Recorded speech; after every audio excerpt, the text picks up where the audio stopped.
conocer la opinión de expertos sobre el estado de publicaciones que tienen que ver con la innovación, que como todos sabéis son los leitmotiv que nos une a todos los que formamos parte de estos dos clubs. Es de gran interés volver a contar con esta colaboración, porque si algo hemos hecho bien el FEI y el INDI ha sido unir nuestros esfuerzos, colaborar para conseguir algo que es francamente difícil, y es conseguir influir en aquellos que tienen que tomar decisiones sobre las materias de innovación. Parecería que debería de ser sencillo influir, puesto que llevamos tanto tiempo haciéndolo. La realidad es que no es sencillo. La realidad es que llevamos tiempo insistiendo, tiempo diciendo lo que debe de ser, y la reacción a nuestras propuestas sigue siendo muy alta. Pero no se dan cuenta lo cabezotas, los testarudos que somos en el FEI y en el INDI. Por lo tanto, aquí nos tenéis de nuevo dándole otra vez más al martillo pilón que tan bien ha acuñado nuestro común amigo Xavier Ferrás, para tratar de convencer de que hay un futuro mejor haciendo las cosas ligeramente o a veces profundamente distintas. Como no quiero consumir más tiempo, le voy a pasar la palabra a Jordi García Bustenga para que explique, ellos son los padres de esta idea del Indie Club, para que explique un poco más lo que pretenden con esta iniciativa, en la que el FEI somos unos encantados colaboradores. Jordi, todo tiempo. Bueno, buenas tardes y gracias, Paco. Buena tarde. Pues un placer otra vez coincidir con el FEI. Coincidimos bastante a menudo, desde hace ya bastante tiempo. Fue en la pandemia donde estrechamos más los lazos y desde entonces pues es un continuo. Digo también gracias entonces. ¿De qué es el INDI? Para los que no conozcan, el INDI es algo parecido al FEI, una comunidad de personas que nos definimos pues, neutrales políticamente, críticos, pero constructivos, transversales, o sea que hay más o menos un tercio de empresas, un tercio de comunidad científica, expertos, un tercio de público, de instituciones públicas, y lo que queremos es, como dice el nombre INDI, que es un poco hacer el indie en catalán, pero también industria más innovación. Por lo tanto, lo que hacemos es observar, reflexionar e intentar influir en tendencias de la industria, tendencias de la innovación y las políticas necesarias para desarrollar mejor la industria y la innovación, ¿no? Un poco es esto. Y la verdad es que después de 7 años, pues tenemos unos 800 personas apuntadas en el registro de base de datos del INDI, más o menos entre 100 y 300 personas activas en nuestras actividades. Y para definir muy rápidamente qué hacemos, pues hacemos 3 cosas. Una cosa es el Indie Day, el día Indie, que hacemos más o menos abril-mayo. Este año es el 3 de mayo. Estáis todos invitados y recibiréis la invitación. Es un día donde intentamos traer gente internacional, nacional, que explica cosas interesantes, disruptivas. Solo vienen las cosas que realmente son nuevas, porque si no, no necesitamos pues encontrarnos, porque ya tenemos sobresaturación de información. Este Indie Day, que es un poco el día de celebración de la comunidad, se ve complementado durante el año con los clubs de lectura como este. Clubs de lectura que la mayoría se hacen en Cataluña, pero que cada vez más se van haciendo en otros sitios. Se han hecho en Alicante, en Andalucía, en País Vasco, en Madrid, es el tercero aquí. Aquí, pues completamente de acuerdo, hacemos con una comunidad que existía, que es el Foro de Empresas Innovadoras, y no vamos a montar un indie en Madrid para nada, porque además son dos comunidades complementarias completamente y vale la pena trabajar ahí sumando. Por lo tanto, tenemos el Day, el Indie Club. Aquí hemos hecho bastantes ya y cada año pues, intentamos hacer unos 10 clubs. Esto significa 3 libros por club, pues unos 30 libros que acabamos leyendo de alguna manera cada año. O sea, tendríamos que leer unos 30 libros, los 30 libros nuevos del año. No podemos, pues porque no tenéis uno, lo cuentas a la comunidad y el resto lo cuentan el resto de la comunidad. Pues un poco es lo que hacemos. Y de paso, hacemos este networking, este encuentro. Y el tercero es el Indie Science, que es generar conocimiento, lo mismo que el FEI. Y hacemos unos documentos, hacemos unos premios a doctorandos del tema de innovación y de industria, emprendimiento. Y ahora últimamente estamos escribiendo, es el tercer documento que escribimos junto al FEI, sobre cosas que nos piden o cosas que pensamos que tenemos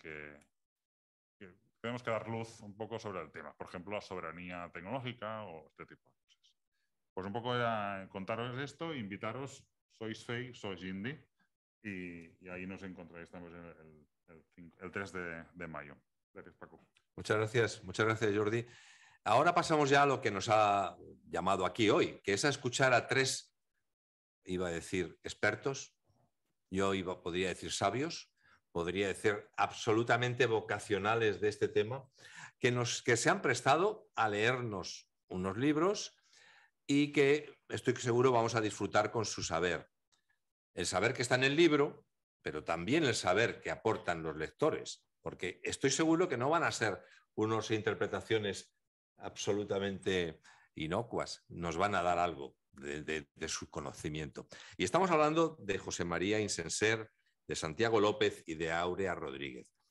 Cada uno de ellos tiene un currículum que ocupa 1,5 páginas. Es decir, sería absolutamente una falta de respeto intentar decir lo que son. Voy a ir dando el paso uno a uno y voy a no cansaros, voy a decir un poco brevísimo quién es cada cual al principio de cada libro. Después de 15 minutos en que van a contarnos ese libro, abrimos unos minutos para que haya alguna interacción. Pocas porque no tenemos mucho tiempo. Y luego seguiremos con el siguiente. Empezando por José María Insenser. José María Insenser es ingeniero de telecomunicación y yo lo conozco, no sé, a lo mejor hace 20, 30 años, 30, yo qué sé. Sí. Es un hombre que ha estado en la empresa, que ha estado en la investigación, que ha estado en la formación y que ahora es un viejo miembro del FEI, y solamente como un viejo miembro del FEI está prácticamente colaborando en el centro del huracán del PERTE del microchip ahora. Es decir, una cosa que demuestra que no es viejo, que es absolutamente joven, porque si no, ¿cómo podría estar en el PERTE del microchip? Bueno, José María Insenser está siendo hoy el rompehielos de la industria pedido por Ametic y del FEI y de toda esta comunidad para hacer que ese empeño tan tremendo del PERTE del microchip tenga alguna realidad, sea realidad, y está colaborando, como siempre hace, con una gratitud y una dedicación extraordinaria a este asunto. Cuando le propusimos hablar de algo de esto, pues nos dice que iba a presentar un libro que se llama Chip War, The Fight for the World's Most Critical Technology. Es decir, algo que le es ajeno, como habéis podido ver, ¿no? De esto no sabe casi nada, pero se atreve a hablar a nosotros. Así que, José María, 15 minutitos para aprender de ti. Bueno, vamos a ver qué se puede hacer. En primer lugar, gracias a todos los presentes que estáis aquí y a los que están también conectados online.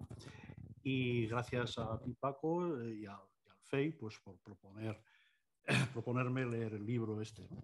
El libro, la primera vez que lo vi fue a través de en LinkedIn, que lo anunciaba Xavier Ferrás.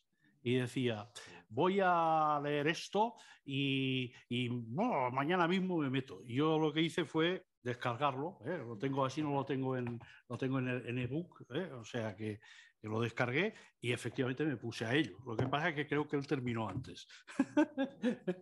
Debe ser más rápido. Entonces, vamos a ver, el libro, en primer lugar, pues bueno, siguiendo un poco la normativa que tiene INTI en esto, pues la ficha técnica del libro, ya lo tenéis aquí, es un libro que tiene, creo que en papel tiene algo más de páginas, pero tiene, bueno, 436, es en inglés, y el autor es Chris Miller, que es un historiador de la economía. Es decir, no es para nada técnico, ni ingeniero, ni conoce todo esto. Su especialidad ha sido la de, digamos, el estudio de la Guerra Fría, con el tema de Rusia, y ahora tiene un libro que se llama Putinomics, etcétera, ¿no? O sea, con todos los temas relacionados con la Rusia actual, el tema que tienen ahora de la guerra, etcétera. y se dio cuenta de que el tema de los chips era básico en la lucha por el poder, ¿no? Económico y militar, sobre todo militar. Y entonces pues, se decidió a escribir el libro. El libro, básicamente, digamos, a mí me ha dejado sorprendido porque tiene 54 capítulos y son de 6 páginas cada capítulo y 6 y media. Y cada capítulo tiene una bibliografía extraordinaria. O sea, cada capítulo tiene, me parece que de orden de 10, 12, es decir, que se ha documentado ese hombre de una forma brutal, pero brutal. El libro es libro del año, el Business Book of the Year de Financial Times, ¿vale? Entonces, bueno, básicamente, aquí, la idea principal. La idea principal es que, bueno, pues que el poder en el mundo moderno, ya lo acabo de decir, está sustentado sobre la tecnología microelectrónica. Todas las armas más sofisticadas llevan cantidad de chips, ¿no? Los sistemas aeroespaciales igual, ya no hace falta decir los ordenadores y las telecomunicaciones. Es decir, todo lo que hoy en día está basado en esto y bueno, pues lógicamente el que controle el diseño, la fabricación y la cadena de valor, es una cadena de valor globalizada totalmente. Por eso a mí me hace mucha gracia cuando hablan de la soberanía tecnológica en eso. No puede ser nunca total, es imposible. En el mundo de los chips es imposible. Entonces, pero sí se puede tener mucho más de lo que hay, eso sí. Y Europa creo que debería de jugar, pero eso lo diré al final, un papel más alto, ¿no? Entonces, controlar la cadena de valor de los semiconductores, ¿no? Que determinará la posición, pues, de sus economías y el poder geopolítico, ¿no? De ahí viene casi todo el libro, pues primero habla cronológicamente de la Guerra Fría, todo lo que hubo, los intentos de la Unión Soviética para tener sus historias de chips, y luego cuando termina la caída del muro de Berlín y tal, pues China, toda la lucha. La de China parece que va a ser bastante más complicada. Entonces, para entender esas posiciones, lo primero que hay que entender bien es la cadena de valor. Es decir, la cadena de valor de los chips es fundamental para poder hacerse una idea de dónde está cada uno, ¿no? Entonces, yo he puesto aquí, esto es no está en el libro, pero lo he puesto para que nos sepamos exactamente de qué va la cosa, ¿no? El modelo de negocio, diseño y fabricación. Dentro de los diseños tenemos los que se llaman proveedores de IPs, que son bloques de piezas, que luego se ensamblan para hacer el chip, y lo suelen hacer en las compañías que se denominan fabless, es decir, compañías que no tienen fábrica, que no tienen fábrica. Y luego viene la parte de fábrica, que se divide en dos partes, lo que llaman el front-end, que es hacer el chip propiamente dicho, y el back-end, que es la encapsulación, que cada vez está ganando más poder y está cambiando mucho. Y antes era una parte de los chips que no tenía valor y se mandaba a Asia, allí así, a Malasia y cosas, todo esto, y decían, es que esto no es solo mano de obra y tal. Al principio sí era así, pero hoy en día esto ha cambiado radicalmente y creo que añade mucho valor. Eso lo podemos hablar al final. Y bueno, luego entraríamos ya en los fabricantes de equipos electrónicos y que a su vez proporcionan todos estos sistemas a lo que llaman la downstream industry, ¿no? A los diferentes sectores industriales. Todo esto, digamos, está rodeado en un ecosistema de innovación en el que tendríamos pues, el I+D en microelectrónica, que va, digamos, de alguna forma va suministrando nuevas cosas a la industria, ¿no? Pero también es verdad que la industria de microelectrónica hay mucho I+D, sobre todo al principio, se hizo en las propias empresas. Esto también lo veréis, se ve en el libro claramente, ¿no? Entonces, en el libro, esto es muy breve, las innovaciones disruptivas más importantes se hablan en el libro, que son la invención del transistor, el circuito integrado, la fotolitografía, las memorias dinámicas, porque sin memorias dinámicas habría sido imposible tener ordenadores personales, y el microprocesador, ¿no? Aquí pongo los que en aquel momento hicieron las patentes, ¿no? Entonces, bueno, fueron creándose, siguiendo la ley de Moore, pues, nuevos nodos tecnológicos que cada vez permitían mayor capacidad de computación por milímetro cuadrado y mayor eficiencia energética, es decir, que digamos que consumían menos, por decirlo de alguna forma, abarcando cada vez nuevas aplicaciones, ¿no? Es decir, esto, lo bueno que tiene esto es que a medida que se podían poner más transistores por milímetro cuadrado, pues se podían poner muchas más aplicaciones y hacer muchas más cosas. Es obvio. Y entonces pues se iba extendiendo, ¿no? La microelectrónica como una tecnología, diría, habilitadora clave en muchos campos, ¿no? Como la informática, el transporte, en fin, todos. Hasta influir decisivamente en nuestros comportamientos, ¿no? Sociales. ¿Quién no tiene un PC en casa? ¿Quién no tiene un iPhone? ¿Quién no tiene, bueno, un iPhone, un teléfono móvil, un smartphone? Las telereuniones, lo que estamos haciendo ahora, todo eso pues sería imposible sin los chips.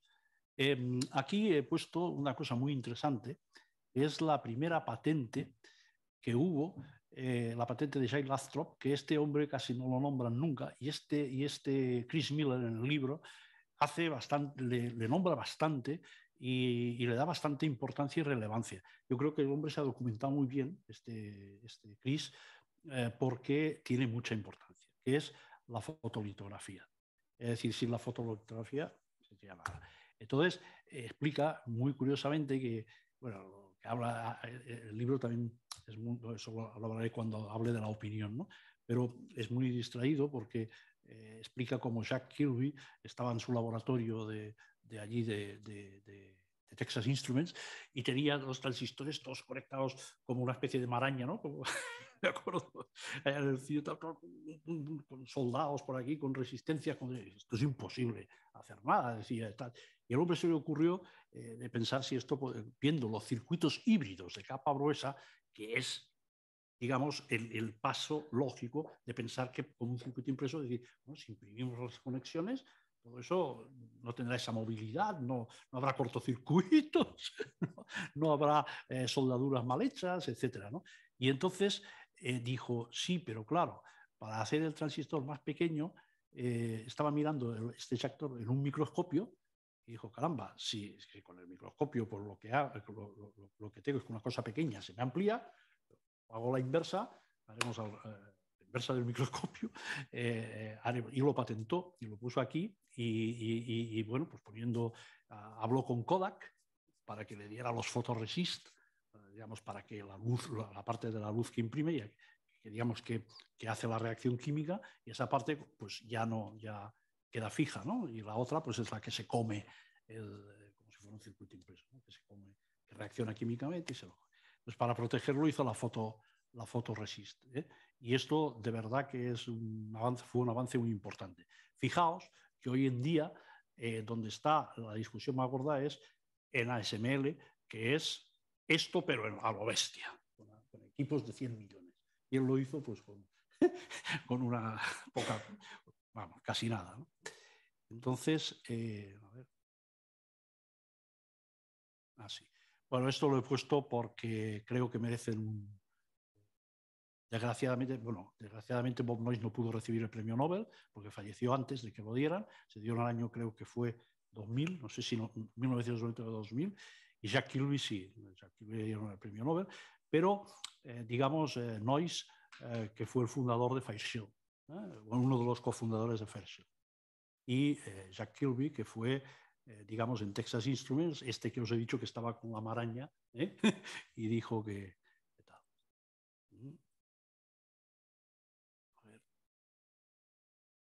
¿Sí esto?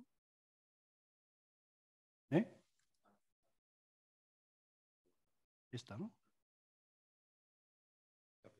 Escape. Dale, escape, aquí sí. ¿De aquí abajo? Es que no, sí. Vale.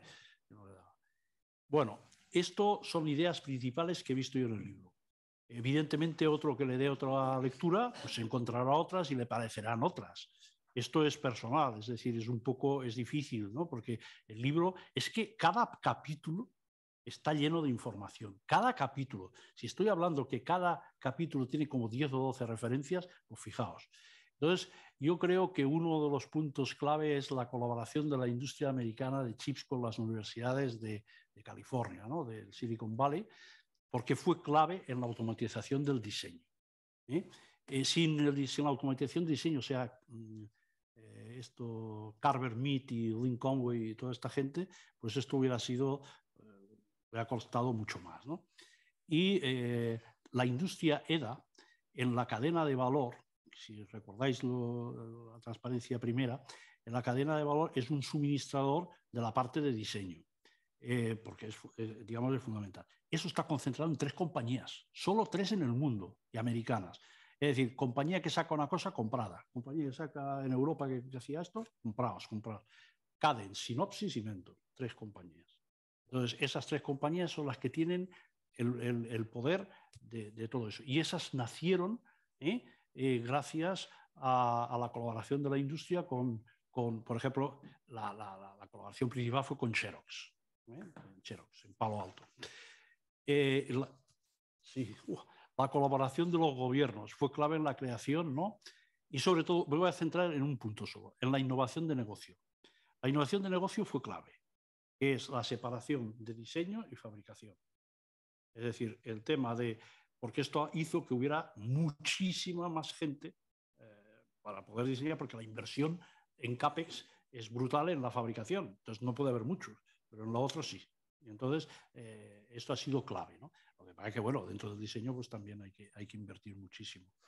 Y, bueno, el DARPA, también yo lo he visto que el libro pues la nombra bastante y también ha sido clave a la hora de hacer proyectos, muchos de ellos fracasados, y otros han funcionado. Pero esto es de lo que se trata, ¿no?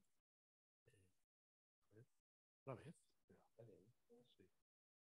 Ya está. Y bueno, lo que quería deciros es que la historia del semiconductor no es solo una historia de I+D, innovación tecnológica, de avances científicos e ideas brillantes de la ingeniería, sino que también es una historia de ventas, marketing, gestión de la cadena de suministro y reducción de costes. Esto me gustaría que fuera la idea que queda del libro, ¿no? Y otra cosa, pues que las tecnologías de encapsulado son cada vez más eficientes, permiten, es decir, que no nos tenemos que preocupar tanto del final de la ley de Moore, como Gordon Moore la definió inicialmente. Definió crecimiento exponencial de los transistores por chip y tal, sino si hemos alcanzado un pico en la cantidad de poder de cómputo que un chip puede producir de manera rentable. Este sería lo que nos tiene que preocupar. Y esto lo podemos hacer pues, poniendo 2 o 3 chips encapsulados. Y sale mucho más económico, etc. ¿no? Lo de la cadena de valor hay una serie de cuellos de botella. Por ejemplo, lo que os acabo de decir de las industrias EDA. Solamente está en manos de 3.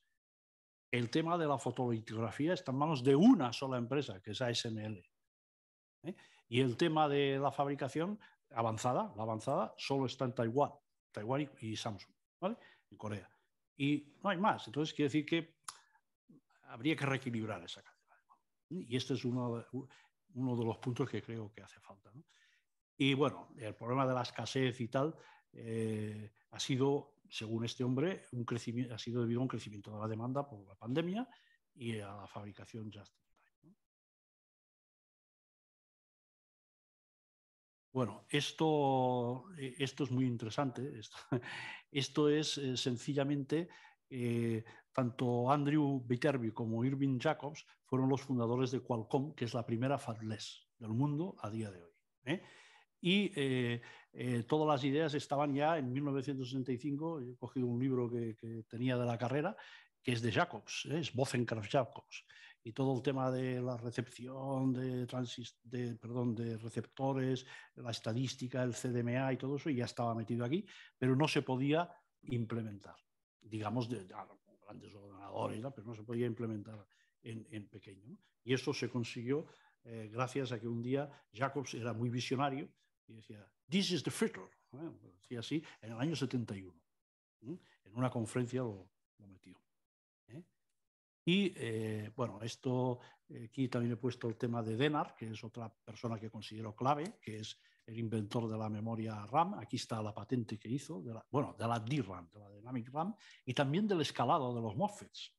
Pero esto ha dejado de funcionar en el 2006.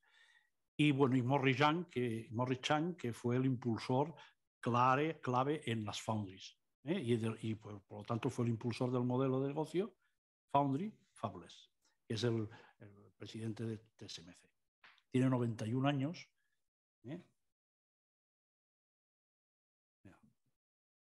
Esto también es muy interesante, es de Carl Emmett, que es la parte de la metodología de diseño, que es fundamental, y fueron los inventores del multichip con varias universidades, hechos por estudiantes, que fue un proyecto que propuso Lynn Conway.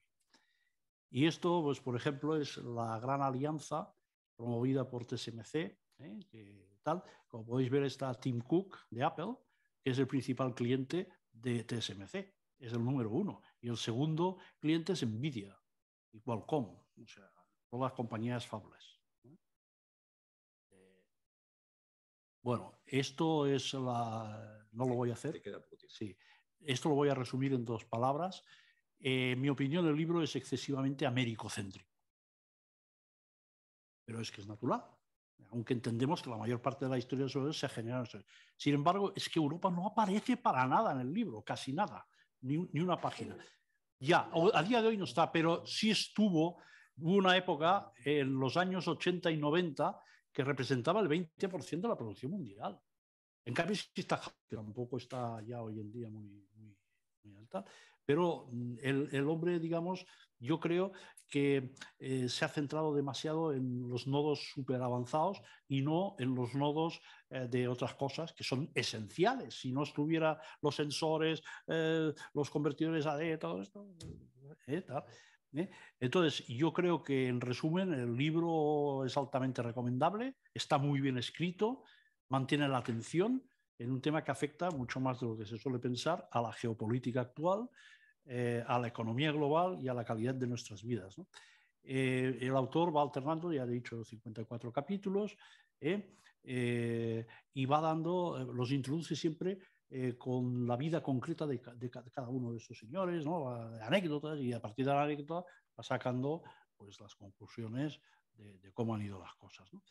Y esto es el final, que es si esto puede tener alguna, este libro puede tener alguna, algo que ofrecer aquí. Yo creo que sí, tiene bastante que ofrecer en estos momentos en que se plantea un impulso de la industria del chip en Europa, el Chips Act, y en España el PERTE Chip, ¿no?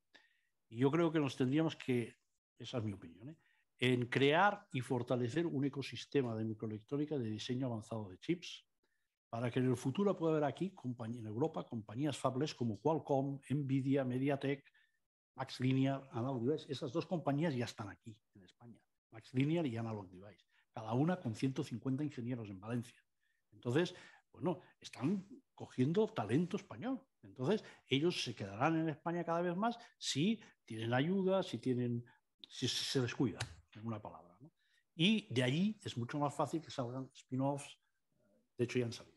Entonces, y tal. Y bueno, el libro también nos da el tema también de la cooperación privado-pública en un gran plan de formación en microelectrónica. Esto ya está en marcha, dirigido por Gonzalo León, con el cual colaboro y tal. Y bueno, pues a mí me parece que ahí hay mucho que hacer. Y en cuanto a la fabricación, hay que ser realista. No va a venir aquí ninguna fábrica, ni en Europa, con nodos de 2 nanómetros y cosas de estas. Porque esa es la clave, lo tienen ellos. Samsung no va a venir. Es decir, otra cosa es que vengan, pero con unos nodos, si ellos están a 2, pues que aquí sea 7. Eso sí, eso podría ser, eso sería un éxito brutal, pero no sé si se dará. Yo, en todo caso, creo que con respecto a la fabricación podríamos centrarnos en el back-end, que es muchísima menos inversión. De hecho, ya en el IPCI hay 2 empresas que lo están pidiendo, y especialmente en la metodología chiplet, y validación, test e integración heterogénea. Es decir, que podamos poner dentro de un solo encapsulado diferentes tecnologías. Ya estoy. Y luego potenciar la fotónica integrada, la potencia y los MEMS, que son tecnologías que requieren mucha menor inversión que los nodos avanzados. Nada más. Pues muchas gracias. Muchas gracias. Gracias, José María. Como es normal en los sabios, no respetan el tiempo, pero eso forma parte de su saber hacer. Bueno, vamos a empezar una ronda de preguntas. Como os ha dicho ya desde el chat, por favor, los que tengáis alguna pregunta o alguna intervención, escribirla en el chat y yo intentaré ir dándoos cabida. Mientras que alguien se anima,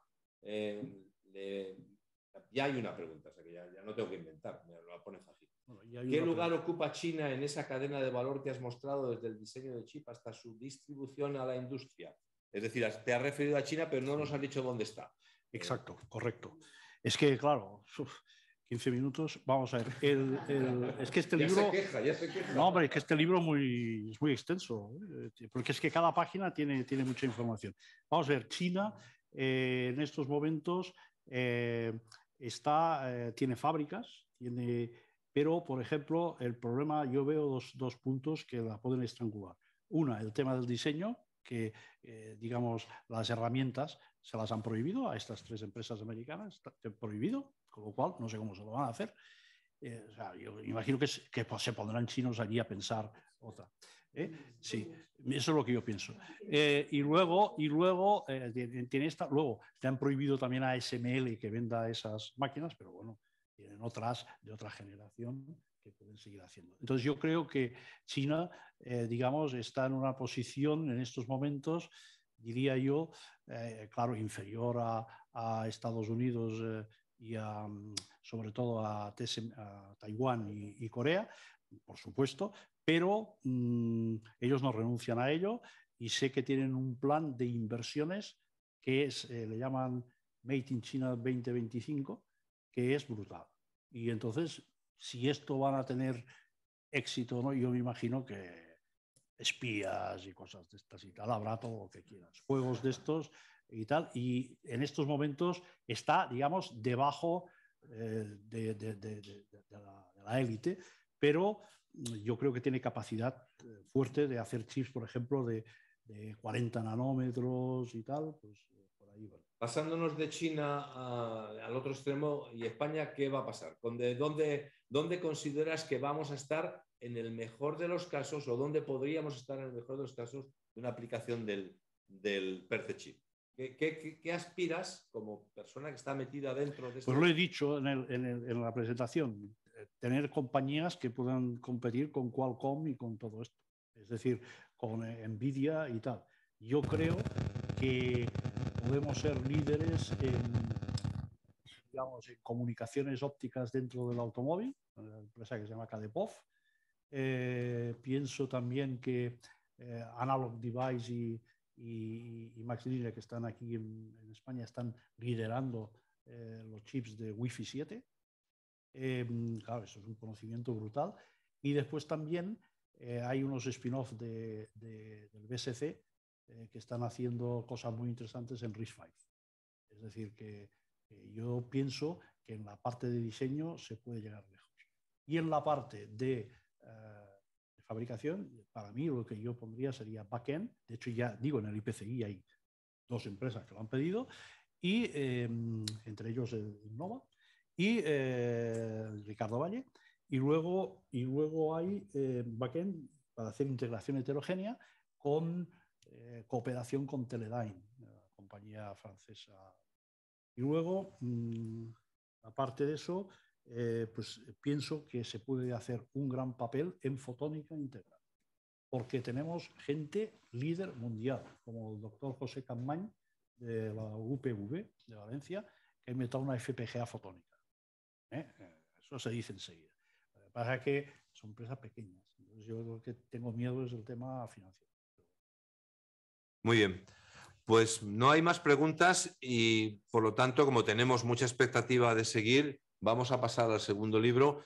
Si al final nos sobra un poco de tiempo y volvemos a la carga, le dejaremos a José María que nos explique de nuevo. Le hemos dado un aplauso, que no sé si se ha visto desde remoto, pero se lo hemos dado porque se ha trabajado el libro, nos ha traído una agradable visión de cómo es y, por lo tanto, vamos a seguir. Y pasamos a un nuevo lector, que es Santiago López. doctor en Ciencias Económicas y Empresariales por la Complutense, director del Instituto de Estudios de la Ciencia y Tecnología de la Universidad de Salamanca y un miembro destacado del Foro de Empresas Innovadoras que siempre nos trae el punto necesario de la investigación, que en el FEI es absolutamente clave, porque creamos el FEI para hacer sumar la industria y la universidad. Bueno, pues Santiago es absolutamente un magnífico portavoz de la mentalidad investigadora dentro del FEI. Y nos va a hablar de un libro que tiene un nombre atractivo.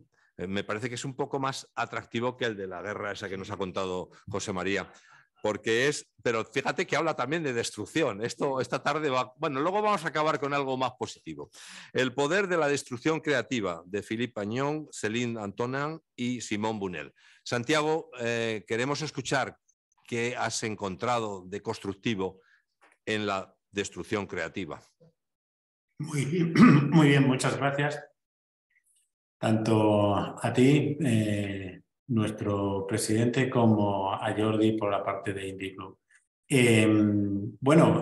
Intentaré no llegar a nivel de sabiduría, pero de mi predecesor, pero intentaré también cubrir el tiempo.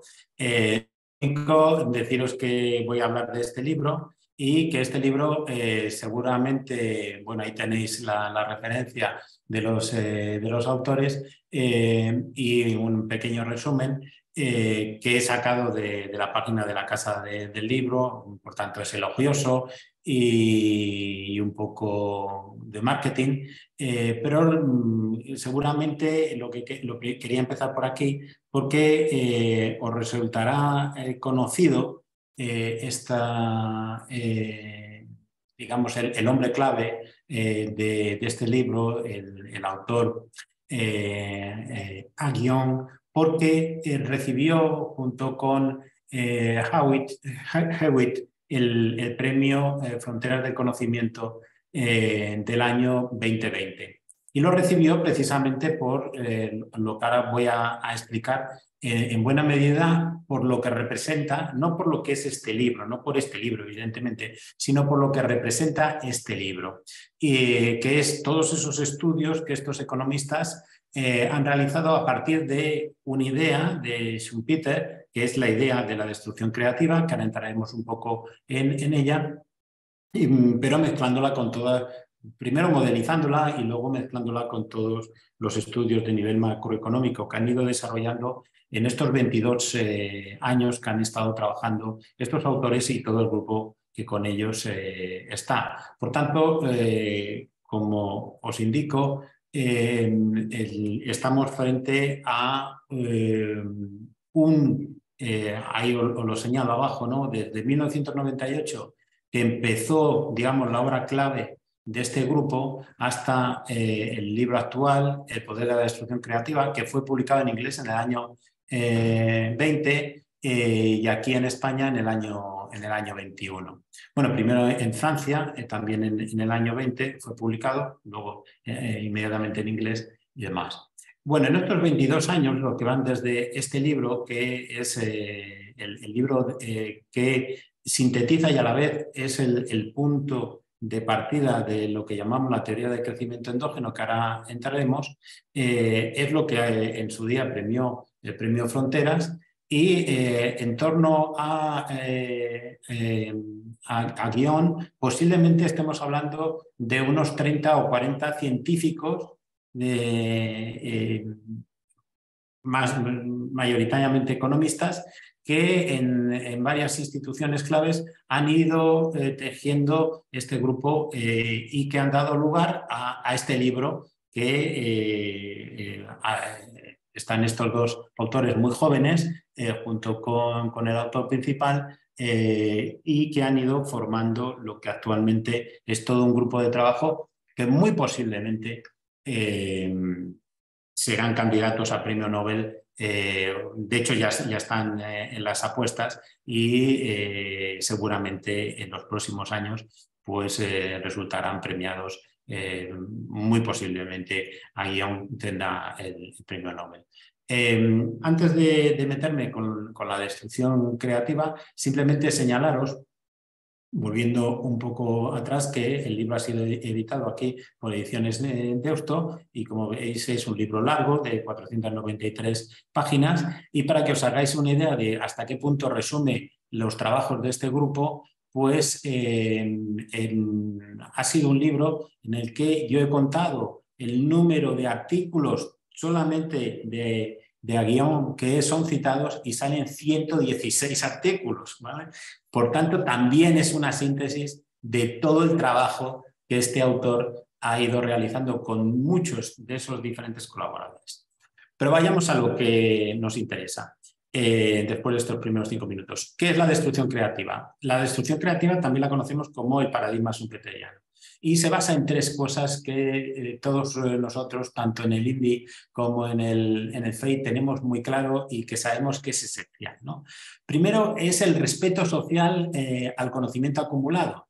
Es decir, el crecimiento económico y nuestra razón de ser en este sistema capitalista o en este sistema socialdemócrata o en este sistema de capitalismo global se basa en esto, ¿no? En tener un gran respeto por la acumulación de las innovaciones, basado en la difusión y en el respeto al conocimiento de la gente que participa desde la industria, desde la sociedad, desde la academia. Por tanto, no hay crecimiento si nos encontramos con purgas, exilios, censuras, desconocimientos, restricciones a la información. Todo esto es la antítesis del paradigma schumpeteriano de la destrucción creativa. Es decir, necesitamos un gran respeto por el conocimiento en común y puesto en común. Bibliotecas, universidades, centros de investigación, y no destruir de ninguna de estas maneras esas conexiones y las escuelas y las conexiones con las universidades, las empresas, etc. Es decir, ese conocimiento de ir y venir de un lado a otro. Por otro lado, está la cuestión de que la innovación depende de incentivos. Ninguno de estos autores esconden que son economistas y ahora lo veremos, proclives, digamos, a la línea capitalista, pero muchos de ellos son defensores de las posiciones socialdemócratas y, de hecho, han revolucionado el pensamiento socialdemócrata, como veremos. La innovación depende de los incentivos y de la protección de los derechos de autor y de los de la propiedad industrial. Eso es esencial y es clave. Es decir, primero tienes que respetar a tus antiguos, lo de siempre. El conocimiento está generado sobre hombros de gigantes y sobre hombros de, digamos, investigadores cotidianos, y tenemos que respetar a unos y a otros. Y todo eso tiene que estar reflejado en un sistema de derechos de autor y de derechos industriales y de todos los creadores, claro y patente.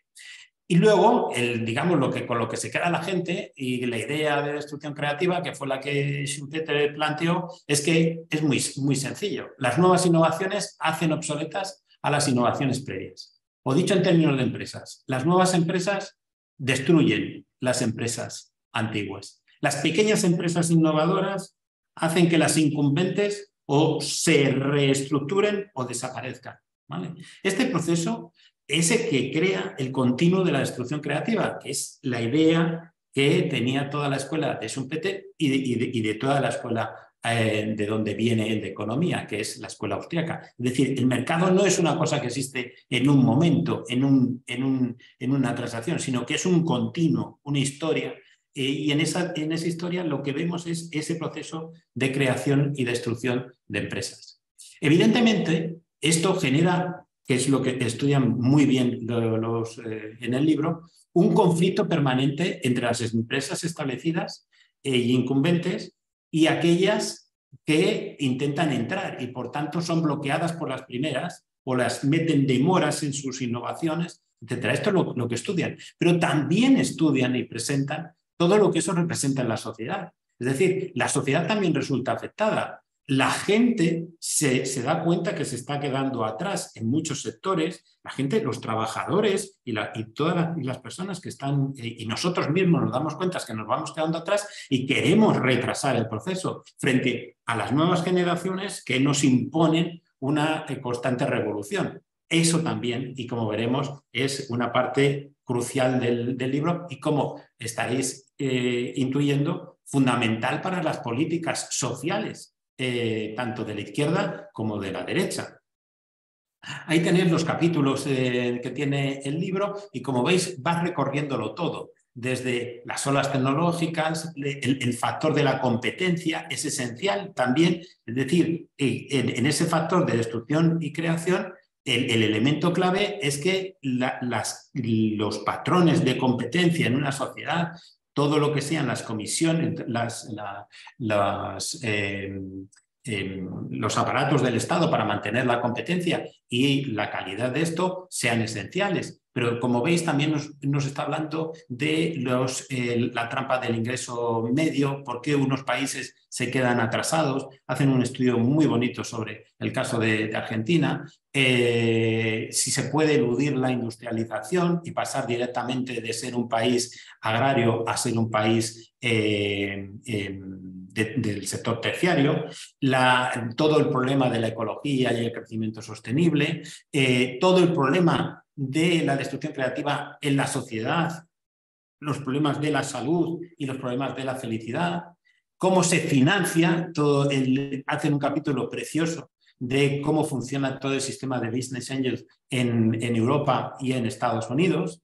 ¿Qué pasa? Que las instituciones multilaterales para el proceso de la globalización, y, como veis, dedican 2 capítulos muy bonitos al surgimiento del Estado como Estado que llamaríamos ahora más Estado emprendedor o Estado inversor, que viene del Estado asegurador previo que hubo en los años 50 y 70. Y luego esta gran pregunta, porque por eso os decía que es también un libro que va mucho al núcleo de lo que pasa en Europa y qué pasa con la socialdemocracia y qué pasa con los demócratas norteamericanos. El libro es un libro fantástico también de historia económica, porque se nota muchísimo la influencia que hay en el grupo de algunos historiadores, tanto norteamericanos como europeos, en especial de Joel Mokyr. El libro aparece con empieza con este fantástico esquema del PIB a lo largo de la historia del mundo, ¿no? Desde el año 1000 al año 2020, donde veis cuando los países realmente solamente a partir de 1820 han tenido ese crecimiento, lo explican, etc. Simplemente quería decir que eso es un libro brillante también de historia económica. Por ejemplo, estas gráficas son fantásticas, porque aquí en esta gráfica lo que veis, por un lado, es la historia de cómo han ido penetrando en nuestros hogares las tecnologías TICs desde los años finales de los años 70, los 80, los 90, hasta el 2003, que tienen datos de penetración, pero lo ponen al lado, haciendo una comparación en el tiempo de lo que sucedió con la introducción de las tecnologías de la electrificación. Y entonces veis, somos capaces de ver la misma tendencia y entendemos que todo lo que nosotros pensamos que este mundo rueda sin parar, ya lo tuvieron nuestros abuelos a principios del siglo XX. Vivieron también esa misma situación de que todo iba sin parar. También estas ideas fantásticas, por ejemplo, se discutió mucho la semana pasada si en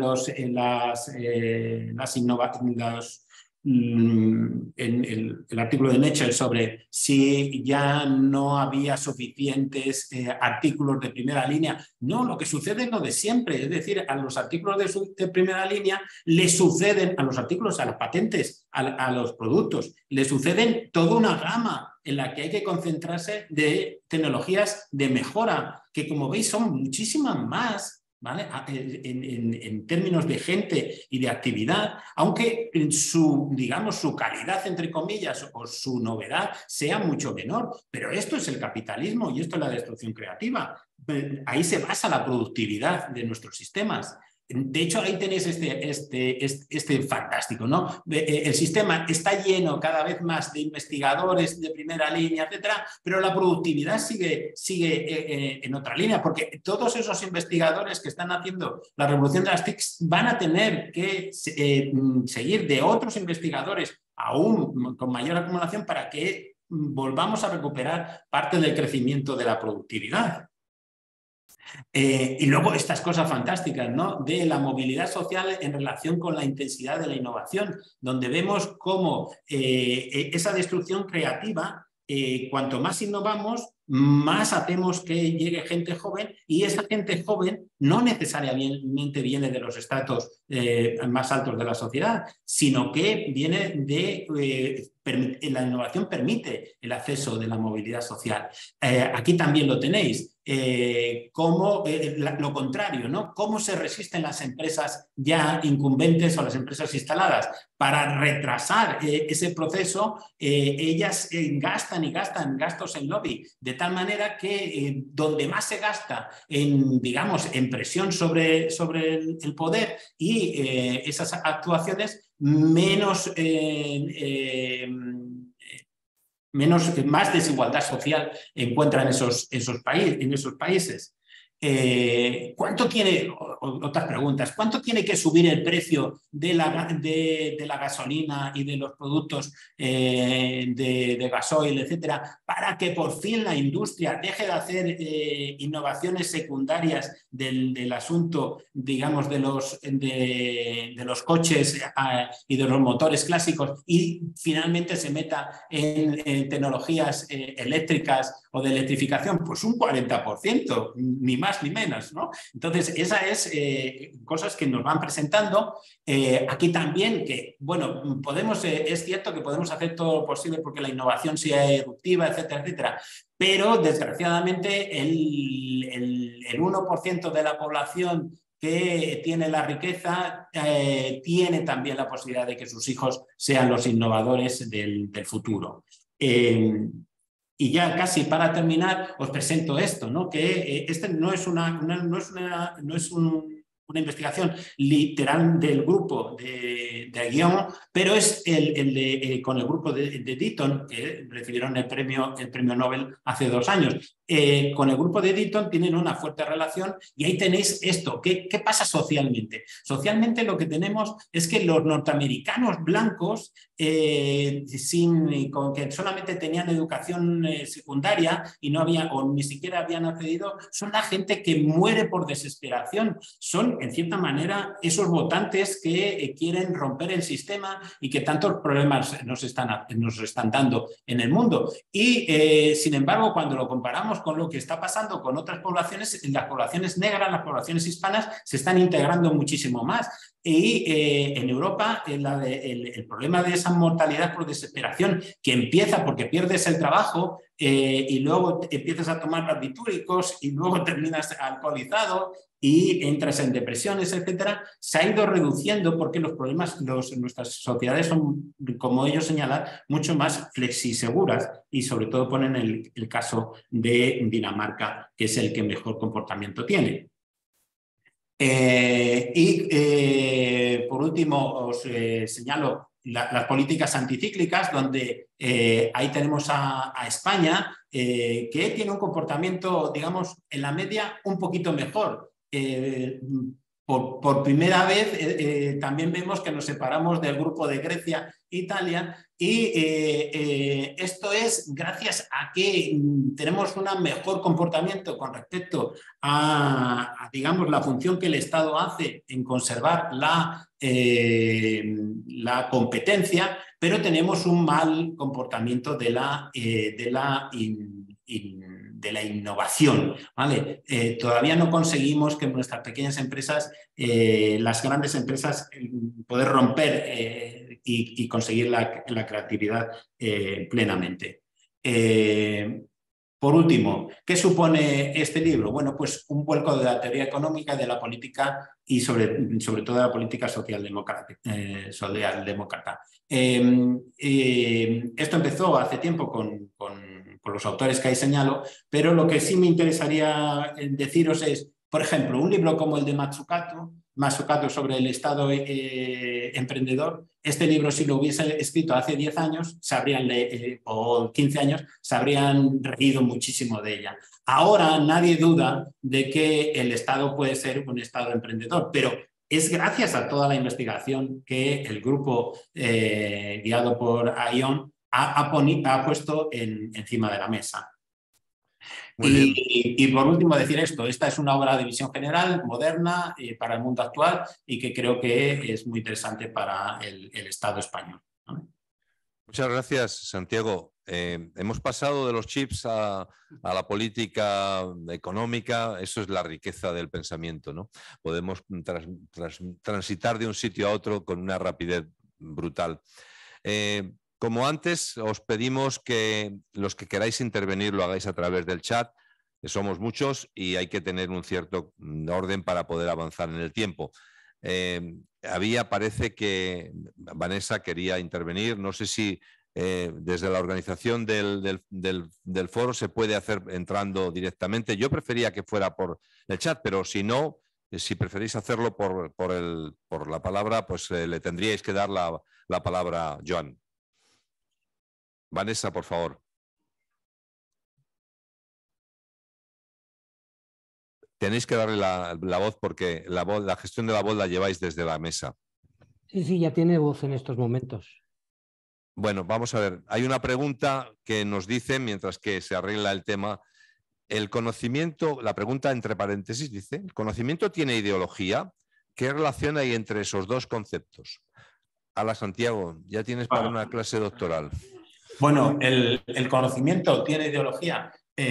Sí, es decir, tiene ideología, y ya sé que esto puede sonar muy poco ortodoxo, pero la ciencia es una construcción social, no es una serie de ideas que están ahí y que el ser humano se acerca y las coge. Cogemos unas determinadas ideas, construimos unas determinadas ideas y, por tanto, cuando hacemos conocimiento, estamos haciendo una construcción social. Y esa construcción social inevitablemente está y es dependiente de la sociedad en la que vive. Yo siempre pongo el mismo ejemplo. La biología que se desarrolló en la Unión Soviética era una biología que aparentemente y formalmente todo era correcto, pero en realidad era una biología equivocada que llevó a un desastre económico y a un desastre en términos de agricultura y a un desastre social de purgas y demás. Entonces, podemos decir que la biología soviética no era conocimiento, era un conocimiento, pero a partir de un determinado momento equivocado y tergiversado. En nuestras sociedades, por esto mismo de la creación destructiva y el respeto al conocimiento, no llegamos a esas situaciones. Cuando eso lo discuten los científicos o los tecnólogos y demás, y las ideas válidas prosperan de vez en cuando y consiguen salir adelante. Posiciones popperianas, ¿vale? Muchas gracias. La verdad es que me ha gustado la referencia que has hecho, Santiago, a la actualidad del libro de Mazzucato, bueno, de los libros de Mazzucato. Mazzucato lleva publicando, yo creo que unos cuantos, y la verdad es que sí que tiene detrás de ella un background que lleva, yo creo que está influyendo de una manera notable en las nuevas directrices que la Comisión Europea está tomando para la política económica de Europa. Es absolutamente increíble la referencia que has dicho, que se podrían haber reído de ella, o cuando menos reído hubiera sido sencillito y suave. Posiblemente habría ido más lejos. Pero lo que no sé es si la lectura, yo no he leído el libro, pero desde luego después de tu presentación lo voy a leer, eso lo tengo claro. Si algo has conseguido es despertar la curiosidad, porque tiene pinta de ser un libro interesante, ¿no? A mí me parece que debe de plantear, tal y como lo has dicho, los interrogantes, buena parte de qué futuro tenemos, ¿no? Lo que no cabe la menor duda es que el futuro no está escrito. ¿Alguna pregunta más para, si no, pasar al siguiente lector? Si no hay nada más, luego haremos, si queda un tiempo, alguna ronda final. Vamos a hablar de del tercer libro y, por lo tanto, de Una gota de género. Me parece absolutamente imprescindible. El tercer lector, en este caso la tercera lectora, es Áurea Rodríguez. Áurea es muchas cosas. pero por hablar de lo que es ahora, ha sido gerente, ha sido directora de innovación empresarial en la SIO, o sea, responsable pública de las políticas de innovación, también ha sido gerente de centros tecnológicos. Ella tiene una curiosidad brutal por la innovación. Ahora ha llegado a ser un puesto importante en el INDI.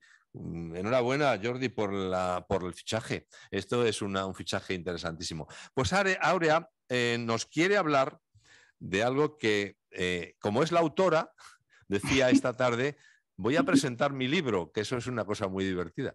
Bueno, pues Áurea nos va a hablar de su libro que tiene, le pone la gota absolutamente complementaria de los chips a la destrucción para hablar de antes muerta que analógica, que no deja de ser una auténtica provocación. Así que, Áurea, vamos a por ello. Provócanos un poquito, anda.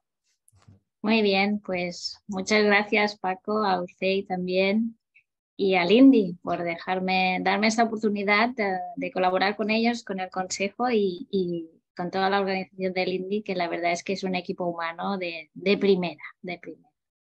Y bueno, gracias por dejarme hablar de mi libro, porque Paco me dijo el otro día, pues ¿por qué no hablas de tu libro? Y yo digo, bueno, pues si no está nominado como el mejor libro del año por el Financial Times, de momento, tampoco colaboro con premios Nobel, pero casi.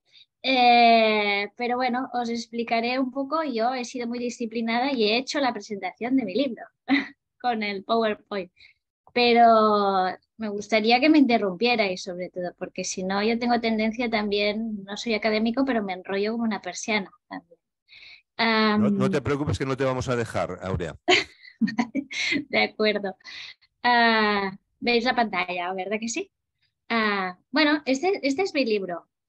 Más que lectora soy autora, pero cuando escribía la ficha, cuando ponía autores, dije, bueno, es que yo he tenido la suerte de con este libro, bueno, hacer una serie de cosas. Entonces, me gustaría explicaros un poco el porqué del libro. El porqué del libro es porque, bueno, como dice Paco, llevo 20 años en el mundo de la innovación. Y cuando iba a las pequeñas y medianas empresas y en el mundo de la tecnología me decían, es que no te entendemos, hablas un lenguaje muy técnico y tal, y entonces empecé a traducir un poco. Después, cuando era directora de innovación, me tocaba hacerme los discursos y pensaba, esto es un aburrimiento si les explico esto. Y entonces empecé a bajar un poco los temas. Y a partir de ahí empecé a escribir y de ahí salió el libro. El libro, bueno, como dice Paco, yo soy de la escuela del martillo pilón, pero versión femenina. La versión femenina es la mosca cojonera, ¿no? Como mosca cojonera, lo que intento es traducir todo este lenguaje de la tecnología al mundo diario. Y he tenido la suerte que el libro, como siempre digo yo, la innovación es una manera de ser y de hacer y siempre es colaborativa y hoy en día más que nunca, porque para cualquier reto que tengamos que resolver necesitas mucha gente, mucho conocimiento, gente que sepa de todo. Y con el libro lo que he hecho pues es rodearme también de esta gente, porque yo las cosas solo las sé hacer así. Entonces, aquí tenéis la lista, es un privilegio tenerlos conmigo. El libro es cortito, se lee muy bien porque son pequeños fragmentos. Se editó el año pasado, ahora lo estamos traduciendo al inglés, con lo cual intentaremos que sea un ebook también muy ligero. Y aquí os he puesto, de alguna manera, el porqué, ¿no? ¿Y de qué va este libro, ¿no? Antes muerta que analógica, la verdad es que es la traducción exacta de lo que quiero decir en el libro. Y el título cayó por su propio peso. Tiene dos lecturas. La primera es que después de todo este tiempo y después de lo que habéis dicho, que me ha resonado mucho, porque habéis hablado de geoestrategia, de la crisis de los chips, de las cadenas de valor, de que no podemos ser soberanos tecnológicamente todos en todo, esto es de lógica, de una empresa holandesa, de ASML, habéis hablado también de los intangibles, que es otra de mis pasiones. Entonces, un poco es darse cuenta de lo que está pasando en el mundo, que parece una cosa macroeconómica que no nos afecta y resulta que nos afecta a todos de pleno en todo nuestro día a día. Y esto es lo que hablo en el libro, de cómo la tecnología nos afecta en nuestro día a día, en las finanzas, a través de las criptos y sin a través de las cripto, en nuestras relaciones personales, en nuestras relaciones con nuestros hijos, en el trabajo, en las capacidades que tenemos que aprender, en las nuevas profesiones que se están abriendo en este nuevo mundo. Y desde un punto de vista, pues a veces serio, a veces ácido y a veces con un poco de sentido del humor, sobre todo cuando hablo con mis hijos en primera persona, ¿no? ¿Por qué? Porque creo que es un libro para todos los públicos. Porque lo hice para que la gente se dé cuenta de que de alguna manera se tiene que poner en este mundo. Tienen que entrar en el mundo de la digitalización, en el mundo de la tecnología, no tener miedo y que esto nos empodera, pero que tiene que ser siempre poniendo a las personas en el centro. Porque la tecnología utilizada de una manera, pues ya sabéis, para matarnos eficientemente, más eficientemente, pues no es el caso. Estos son los diferentes capítulos que me ha hecho gracia porque un poco el esquema que habéis señalado del segundo libro son así y entonces trato todos estos temas y de alguna manera colaboro con una serie de personas que son referentes en este ámbito, que tuvieron la amabilidad y la valentía de escribir algunos comentarios en cada uno de los capítulos. Digo la valentía porque el tono del libro a veces es un poco sarcástico, a veces es divulgativo en general y bastante feminista, hay que decirlo. Es un feminismo tecnológico que es el que se respira en todo el libro, porque ser mujer y dedicarse a la tecnología debería ser normal, pero no es lo común. Y esto es lo que argumento en el capítulo 1, que la tecnología no tiene género, pero la tecnoeconomía sí. Y aquí os doy unos datos que podéis analizar también del por qué afirmo tan contundentemente esto. Después hablo de lo que habéis hablado, ¿no? Del nuevo orden mundial basado en la tecnoeconomía, justamente en este balance entre Asia, sobre todo China y Estados Unidos, y dónde está Europa, ¿no? Y qué estamos haciendo. En el capítulo 3, que un poco continúa con el 2, es sobre esto, cuando utilizamos la tecnología para matarnos más eficientemente, ¿no? En este mundo que hay unos 53 conflictos activos actualmente. Y por eso digo que las guerras hoy en día son tecnológicas y cibernéticas y la metralla son nuestros datos.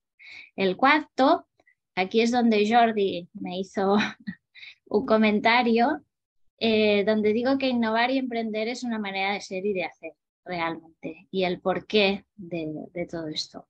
En el 5, colabora también un amigo vuestro que es Ezequiel Navarro, porque hablo justamente de esto, de la industria, ¿no? De que necesitamos industria y que no solo vivimos de bits y que este mundo, el mundo digital no es un planeta B que podamos tener. En el 6 hablo del talento digital y el humanismo tecnológico, es decir, de qué capacidades necesitamos tener en este nuevo mundo que nos obliga a todos a estar aprendiendo continuamente. Y el 7 son las profesiones que se derivan, ¿no? Y aquí hablo de mis hijos cuando me dijeron que querían ser criptodetectives para pillar a los cacos de las criptomonedas, ¿no? El 8, aquí sabéis que soy una defensora de la innovación por tierra, mar y Twitter, ¿no? Como no puede ser de otra manera, hablando de los intangibles que habéis hablado, de la reputación, del porqué de todo esto. El 9, que me acompaña mi amiga Montse Guardia, que yo creo que es de las personas que más saben de estos temas, hablando de los criptoactivos. Este capítulo se iba a llamar Llegó el Bitcoin y yo con estos pelos, pero porque cuando hablo con mi peluquera le explico cosas sobre las criptomonedas y entonces me lo hace traducir a un lenguaje más cotidiano. Y esto un poco es lo que explica el libro, ¿no? ¿Por qué están? ¿Dónde están? ¿En qué punto están? ¿Cuáles son políticamente correctas? ¿Cuáles no? ¿Qué está pasando? Etcétera. El 10, también tengo el placer de tener a una compañera y amiga que es Rosa Urriols, que es doctora, que es asesora de la OMS y con la cual siempre hablamos de estas nuevas tecnologías que están cambiando incluso la conexión humano-máquina y que esto revoluciona pues, la medicina, ¿no? De alguna manera. El 11 es muy en primera persona y es el que dedico a mis hijos y que quizás es el que tiene más sentido del humor, que es cómo ser una mamá pro y ejercer el hacking ético. Es decir, cómo protegerlos aprendiendo con ellos, de alguna manera. El número 12 son las relaciones, que aquí un amigo me dijo un día quedaremos en tu metaverso o en el mío. Y esto es realmente así. Quedaremos en tu metaverso o en el mío y aquí hablo pues de las relaciones online, del Tinderverse y de una serie de cosas que están sobre la mesa. También hay un subcapítulo que se llama así, yo sí que me casaría con Alexo o el Ken digital. El número 13, me pongo más seria porque todo esto solo tiene sentido si tenemos unos valores digitales. Y estos valores digitales de alguna manera se regulan, ¿no? Y ya existe la primera carta de neuroderechos que se aprobó en Chile. Por eso digo que hay que estar divina de la mente. Y el último es cómo toda esta nueva economía genera un valor muy grande. Por ejemplo, el mundo cripto ya ha llegado a 1 billón recientemente. Cómo esta nueva economía está generando pues riqueza, pero esta riqueza tiene que ir más allá y crearemos dentro de poco la web 3.0 que está basada en lo que le llaman la Internet del valor. Todo esto es el libro, que es un poco poner como ciudadana, como madre, como persona emprendedora, cómo me afecta, ¿no? ¿Cómo te afecta que China decida ciertas cosas? ¿Cómo te afecta, no? Pues sí, bajando te afecta. ¿Cómo te afectan los algoritmos? Pues te afectan. ¿Cómo te afecta que la reputación en las redes? Pues te afecta. De alguna manera, este es el contenido del libro. Después me habéis pedido que hable de mi opinión sobre el libro. Pues evidentemente para mí el libro es de primera, ¿no? Pero ¿qué voy a decir? Entonces lo que os he puesto aquí son los comentarios de la gente, ¿no? De la gente que ha participado en el libro, que aquí tenéis algunos. Antes Muerte Cronológica es una llamada a adoptar roles significativos en la sociedad actual. O el de Ángela Paloma, que en nuestras manos está elegir el sistema político y económico que queremos ser, así como el poder de los datos y la posibilidad de generar conocimiento. O el comentario de Ezequiel, que va muy en la línea de lo que habéis hablado de los chips y de por qué no solo vivimos de chips, sino también de industria. Esto lo he sacado de las redes porque tuve la sorpresa que hicieron una reseña en que leer. O sea que pensé, ostras, pues está muy bien. Y amigos que que recomiendan mi libro junto con otros, como estos del Lean Startup y otros, que me pareció genial aparecer en esta pila de libros donde algunos son premios Nobel. También he tenido la suerte de que muchos amigos se han hecho, eco, ¿no? del libro y que me han hecho vídeos y los han colgado incluso en internet, con lo cual parece ser que les ha gustado. Y bueno, la prensa también se ha hecho eco, con lo cual pienso que de alguna manera la opinión es que el libro está llegando, que era el mensaje, y que de alguna manera está llegando a la gente en general, que era un poco el objetivo, ¿no? Y sobre todo a las mujeres, ¿no? Que esta era la idea principal, que la tecnología también la escriben las mujeres y también la protagonizan las mujeres. Esto fue la presentación en Barcelona, donde me acompañé de muchos buenos amigos, como veis, y para mí ya fue el orgullo máximo que Federico Mayor Zaragoza pudiera darle un ejemplar de mi libro.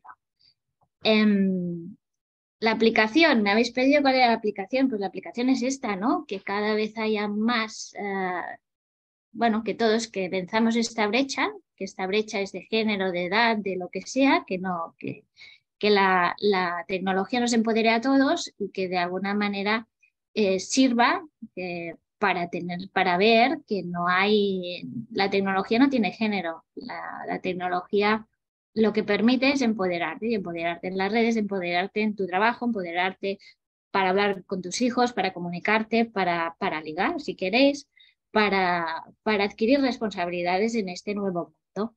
Entonces, bueno, aquí esta es la aplicación práctica de por qué mi libro. Y no me siento más orgullosa que estar con las mujeres de aquí de rurales, de aquí de Tarragona y otras, con las cuales realmente se han puesto las pilas, con lo cual ya ha merecido la pena. Otra aplicación colateral es que creamos un NFT del libro y con una amiga hemos creado este NFT que es como una colección que se llama Antes muerta que analógica y que entregamos uno de los NFTs a todas las personas que vinieron a la presentación. Y bueno, quizás sea el primero de una colección de nuevos artistas, no lo sé. Y lo dejo aquí. La verdad es que las mujeres tenéis una calidad y una cualidad impresionantes. La primera es que has acabado en 15 minutos, que era lo que tenía que haber acabado todos los demás y no lo han conseguido. Enhorabuena, de verdad, Aurea, porque te has ajustado el tiempo. Yo he de decir que los dos libros anteriores no los he podido leer, a pesar de que tenía, digamos, tal vez la obligación de hacerlo, pero es que hablaba con Juan Mulet antes de entrar aquí, que la profusión de temas a leer en los últimos tiempos es tan grande que no te da... El tuyo sí me lo he leído. Por lo tanto, puedo asegurar que lo que has dicho sobre sus cualidades es absolutamente compartida. También he de decir, y lo digo para que pienses un poco en eso, mi experiencia de los últimos años es que las mujeres en el mundo de la innovación, si hablas de la gestión o de la promoción, son absolutamente dominantes. Si yo miro el conjunto de mujeres que hay alrededor de los sitios donde nos dedicamos a esto, sois mayoritarias. Es verdad que no lo sois posiblemente en el diseño, en la ejecución, pero es claro que os ha llamado la atención y hoy sois protagonistas en lo que son las chicas, en lo que son los mecanismos de promoción, y yo me siento absolutamente feliz de estar rodeado de tanta mujer alrededor del desempeño de lo que hacemos. Es la hora de hablar de más. Me dicen que hay dos preguntas para José María, pero antes alguna para Aurea, por favor, alguna pregunta, y nos quedan unos minutos que nos pasamos unas preguntas para José María que te las vamos a hacer ahora, pero alguna más para Aurea. Santiago quiere hablar. Oye, Aurea, conectando con el libro mío, bueno, con el libro mío no, con el libro que yo he presentado. Digamos, los lectores que no están muy, que siguen siendo muy analógicos, leen tu libro, ¿les entra una cierta desesperanza o desesperación? Yo creo que no. Bueno, por los comentarios que yo he recibido, te puedo hablar, pero yo creo que no, que lo que les entra es el gusanillo, especialmente a las mujeres, porque lo pillan a la primera, cuando les explico el porqué. Y yo creo que también el COVID ha ayudado a ver que esto es necesario, es útil y que de alguna manera se tienen que poner. Entonces, ver que otras personas, yo hablo de las mamá hackers, por ejemplo, yo digo, cuando piensas en un hacker, pues todos tenemos una imagen mental, ¿no? Y no es exactamente la mía, ¿no? Una señora de 45 años, vestida de rosa y tal, pues no es. Entonces hay que romper estereotipos y esos estereotipos se rompen pues estando presentes, tomando decisiones. Ahora decía Paco, ¿no? Hay más mujeres, ¿no? Hay más, sí que hay más, pero estadísticamente, Paco, en el tema, por ejemplo, del blockchain, de los 40 más ricos del mundo, solo hay una. Y todos son hombres menores de 40 años, que es lo que me preocupa a mí, porque los mayores pues ya más para allá, pero los jóvenes esto me preocupa. Si miras las startups europeas lideradas por mujeres, 15%. La financiación que les llega, 4%. Sí, y no sigo porque nos vamos a deprimir. Pero yo lo que digo es que esto hay que revertirlo y que este mundo digital no puede ser una brecha más grande. Y por tanto hay que entrar y no tener miedo, porque a veces somos nosotras mismas que no entramos. Y tener referentes e intentar tirar para adelante y probarlo. Y la tecnología no tiene género, o sea, no es discriminatoria por sí misma. Somos nosotros que que le ponemos capas al O sea, asunto. el conocimiento sí tiene ideología, pero la tecnología no. Jordi, por favor. Hola, Aurea. Hola. Yo ya estuve en la presentación, o sea que, Sí. bueno, pero contado así no lo habías contado, ¿eh? Sé que está muy bien. No, no. Digo que el Indie Club creo que ha tenido éxito y lo van pidiendo porque este tipo de gente que somos, los que estamos ahora conectados, pues somos gente que más o menos hablan del paradigma de Schumpeter y más o menos sabemos de qué va. Y Mazzucato, y nos suena Mazzucato. O sea que está bien que haya una comunidad, pues ahora mismo seramos unos 1000 y algo entre unos y otros, que estamos más o menos con una base como para recibir una novedad o para, en un momento determinado, escribir una cosa conjuntamente para influir. Eso está muy bien. Pero este libro creo que es el primero que aunque mantiene el nivel de tendencias y dice lo mismo que los otros, está enfocado, yo creo que mayoritariamente a otro tipo de gente para que le llegue a esto. Es mucho más divulgativo a una esfera mucho más amplia de audiencia. Y que esto, al principio del indie, ahora me acordaba que decíamos, esto, tenemos que ir a las escuelas, tenemos que ir a las bibliotecas, a los centros cívicos, tenemos que ir a... Porque igual de importante tener esta base de núcleo de gente como sembrar y concretamente en este caso como un ejemplo de mujer tecnológica. Esto es brutal. O sea, tú te puedes dedicar a esto si es tu propósito, si lo descubres y no te lo acabarás, pero eres bonito. En una escuela, en un grupo de mujeres rurales, joder, es que solo el llegar tú con tu libro sin explicar nada ya estás cambiando las cosas, ¿no? Y La verdad es que me lo paso muy bien. Pues no sé. Puedes Y coger las caras que ponen deberíais, bueno, son súper divertidas. Varios propósitos tienes ahí delante, o sea que ya nos dirás qué escoges. Pero Sí. por otro lado, la pregunta sería, el indie o el FEI, así como mirado así a la bestia, ¿te parece que tendríamos que enfocarnos también a esto? ¿O hay organizaciones que se dedican a esto y podemos colaborar, pero no hace falta entrar? Yo creo que uno de los retos que tiene el indie es un poco esto que dices, ¿no? Es decir, democratizar la industria, porque indie es industria más innovación, ¿no? Y hacer ver que la industria es algo positivo, ¿no? En todas por las repercusiones que tiene, por el impacto que tiene, por la gente que tiene, por el nivel de los puestos de trabajo, que también son de alta calidad, por una serie de cosas que tenemos que aprender todos a que esto sea un orgullo, ¿no? Y la innovación lo mismo, ¿no? Que es lo que yo repico desde hace muchos años como todos vosotros, ¿no? Es decir, es una herramienta transformadora. Y cuando a la gente se lo explicas en primera persona o con cosas cotidianas, pues todo el mundo lo entiende. O sea, no. Yo siempre digo, por ejemplo, el otro día hablamos de la inteligencia artificial. Yo le digo, ¿verdad que ahora todo el mundo tiene en su casa un microondas y nadie pregunta nada? Pues una inteligencia artificial de aquí 2 días tendremos todos una en casa. Y será algo normal. Entonces iremos adquiriendo. ¿Verdad que lo entendemos? Sí, pues ya, ahora ya, pues ponte una inteligencia artificial en la cocina, que no pasa nada. Y así, poco a poco, la gente va entrando.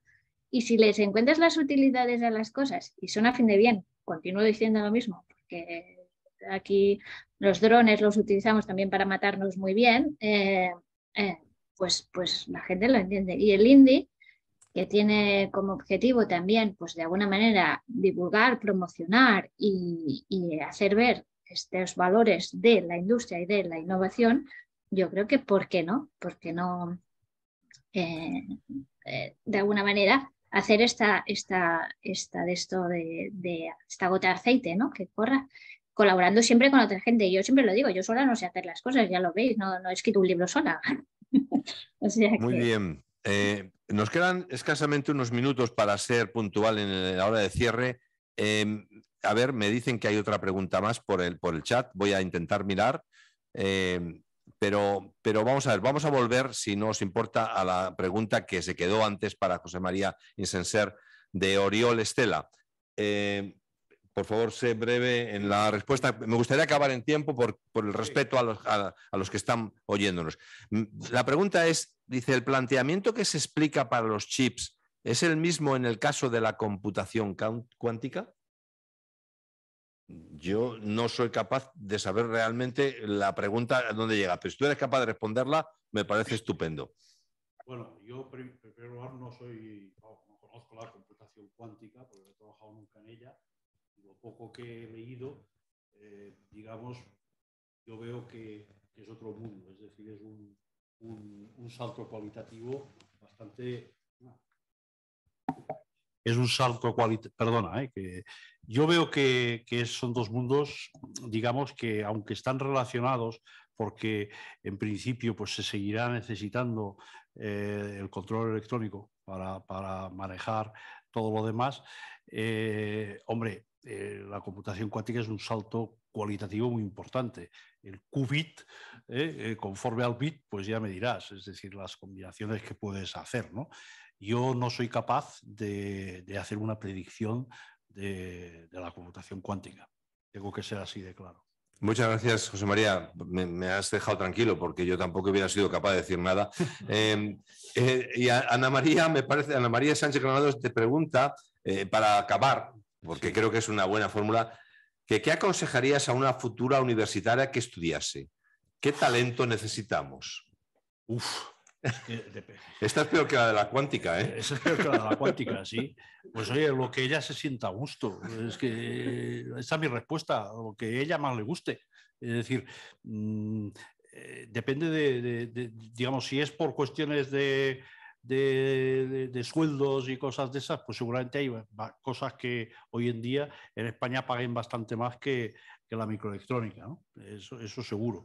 Pero también es verdad que a medida que se vaya consolidando esta industria, es una industria, digamos, que en principio se necesita muchísima gente, se necesita el estudio que estamos haciendo con Gonzalo León, indica que como mínimo hacen falta 2.000 más en 5 años. Estoy hablando solo de diseño. Ya si vienen otras partes de la cadena de valor, pues mucha más gente. Yo no me atrevería a decir qué estudiar a una persona, aconsejar, no soy capaz. Muy bien, para Áurea, una afirmación y por lo tanto una petición de comentario.